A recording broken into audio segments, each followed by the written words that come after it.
Let's talk about hotties, but on this show, we're going old school with Historical Hotties, a Chris Top program production.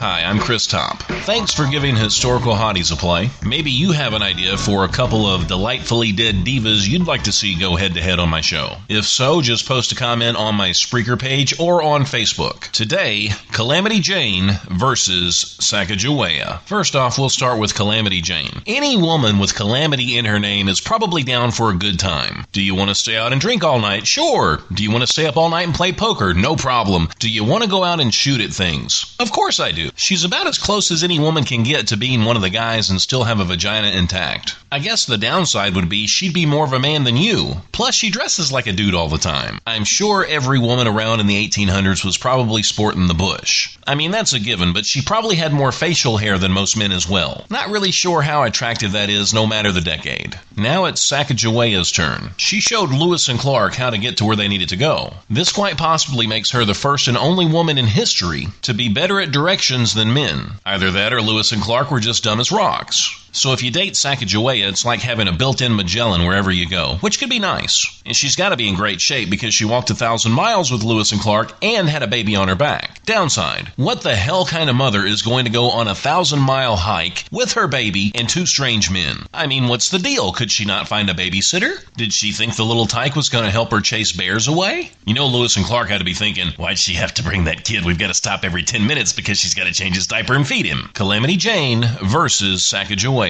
Well, the top has made his decision. And remember, if you don't agree with me, you can always leave your comments on Facebook or on my Spreaker page. What guy wouldn't love a girl who could sit down and watch the football game with him and down a six-pack? That could definitely be fun. But at the end of the day, every guy still wants a woman who's soft and smells good. I'm no historical scholar, but I'm guessing Calamity Jane was probably a lesbian. So by default, we're going to have to give this one to Sacagawea. She may never get the Mother of the Year award, but if she can hike 1,000 miles, imagine what she can do in the bedroom. Thanks a lot for listening to Historical Hotties. Make sure you check out the Chris Top program on Spreaker.com and on iHeartRadio. This has been a Chris Top production.